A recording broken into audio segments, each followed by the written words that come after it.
It's your boy, Ed the Dread, aka Eddie Money Mouth, and you are tuned into the Money Mouth Podcast.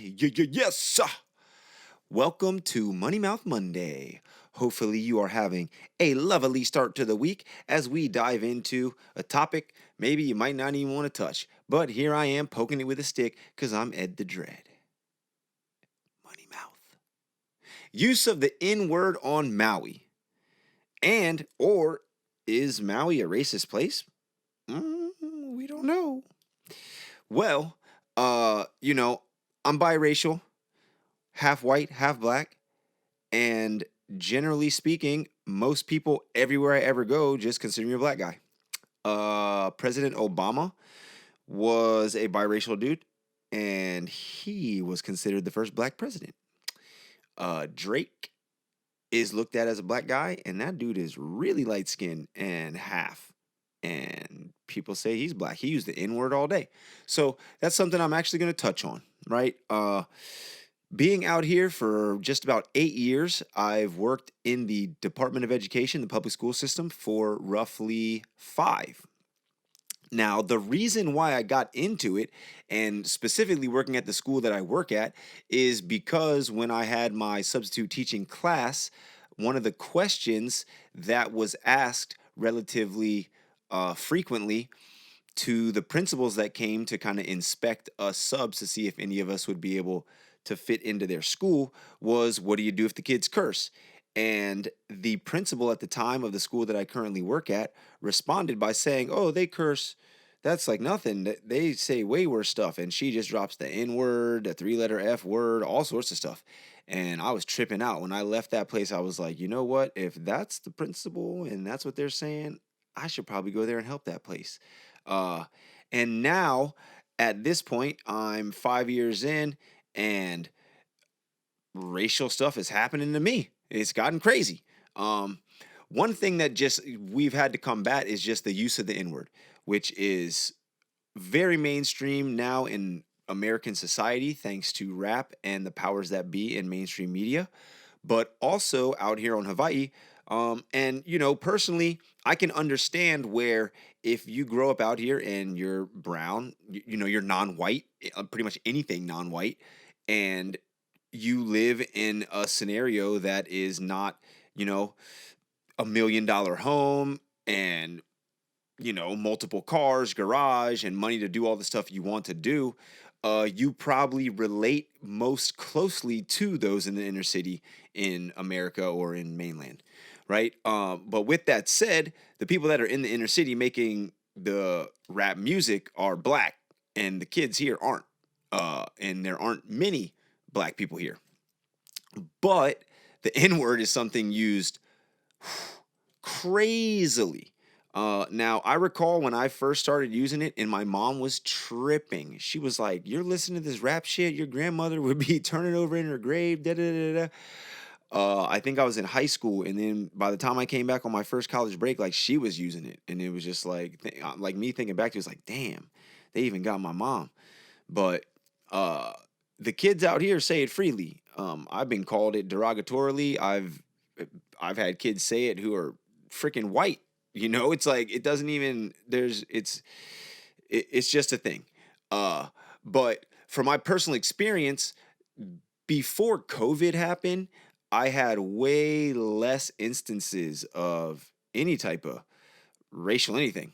I don't know if it was because I had first showed up here and I was only like 2 years in, and it was like the when you're in a relationship and everything's beautiful for the first 6 months, and then you're like, damn, this is getting crazy, but you're not saying that I don't love this place, but it's just you get a different perspective on what's going on.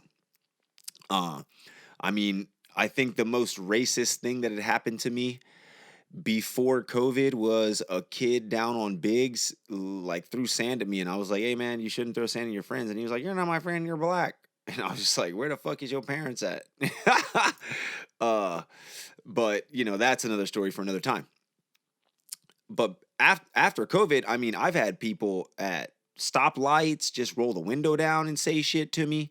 Um, Fucking, I left Maui high, and there's no idea, or I have no idea and have no way to figure out how long it had sat there, but on the stop sign, and it's commonly a thing put on stop signs now, is a sticker that's red with white printing so that it says like stop something, stop colonization, stop moving to Maui. And this one just had the N word, like straight up ER with the S on the end. And I was like, what the like, I was pulling out of like a softball game or something. I was just like, oh, what? Like, this is a student parking lot. And I hadn't gone there for a while since the soccer season, so the thing had probably been there for a month, maybe 2 months, like top, I don't know. But I pulled my truck over, jumped the damn curb, took a knife out, and scratched the shit off the stop sign. So, like, if you leave Maui High student parking lot and you look at the stop sign and it looks all scratched off, that's because that was me and I scratched the fucking sticker off, which is ridiculous, right? There was a time when I had one of my first TikToks. The reason I did my first TikTok, which is a freestyle rap. It's Aloha Friday and Freestyle Damn Friday. I could not believe what I seen up on the highway today. As we drove down to Kihei, some up on the wall had some to say. The N word with not the A on the end, the E all spray painted real big with the pen. What? My response? I looked at my boy, I said, yo, we got rollers and paint for that shit. Oh boy, he said, yes sir, it's in the back of the truck. When we done at lunch, we gon' roll up, that's what's up. I say, yeah boy. And when we cruise back past, somebody had already did that. I'm telling you. Something I never feel I get on island time, but we had that shit today, and yeah, I wasn't feeling right. How it's gotta be so racist everywhere we go. What the fuck, yo, I'm sick of this shit for sure. But that's why I love them waves over babes, and yeah, I'm sick of people thinking that we slaves, and yeah, hey yo, let's fight for equality and justice, because if not, everybody bluffing is nothing. Yeah. Was because my homie Doug and I were driving down to Kihei to do a paint job. And we drive past, we're on Mokulele Highway, or fucking, I don't even know what it's called, Maui Veterans Highway. And there's the big, the graffiti building. And it had been painted over. And the freshest, newest graffiti on there was just the N word, like on there. And I'm like driving past there, we're just in the car. I'm like, what the fuck? Like, dog, if if that's still up there by the time we're done this paint job and we're on our way back, are you down to jump the fence and roll like just gray, white, whatever we got over that? And he was like, fuck yeah. And then by the time that we came back, someone had already done it. But, just boom, off the top of my head, two of the most ridiculous things right there, aside from having people say it straight to my face as if it's a regular thing to say, whether with the A or the ER on it. So, with that said, I'd like to dig a little bit into the racial demographic breakdown here on Maui, which, the censuses are a thing where it's like I've probably been a part of it for 3 years or 4 years, and I've lived here 7 or 8, so you can't really trust the census to have like all the info. There's a lot of people who are bunked up with each other. There's a lot of people who are just like living in their vehicles. There's a lot of people just living outside. So I'll say that it gives you a grasp of what's going on, but it's definitely not the full picture. It's definitely not the full amount of people that are here. So the last census data, I think, that was relative in this world population .org was 2022 or 2023. No, not 2022, 2022. And again, it said that the population on Maui was like 200,000 or so. I'm rounding it up a little bit, actually, which, I believe that or not. Again, I'm thinking more around 250, 300. I don't know. But who am I to guess anything? Because I'm just a guy that teaches math. But anyway, so population 200,000 or so, right? And the demographic breakdown is 31% white, roughly 53,000 people, 28% Asian, 47,000 people, 25% two races or more. So, generally biracial is going to be like a white and something mix, or just a mix of I'll say like not really my mix is what I'm getting at. Not so much a mix of like a black and white or a black and something, more of like Asian Pacific Islander and or white Asian white Pacific Islander type deal. Way less percentage of like biracial black white homies out here. Although there are some. I'm not saying I'm the only one. Now there's and of those two race is 43,000. So again, that's a large grab bag of variety of different uh racial backgrounds there.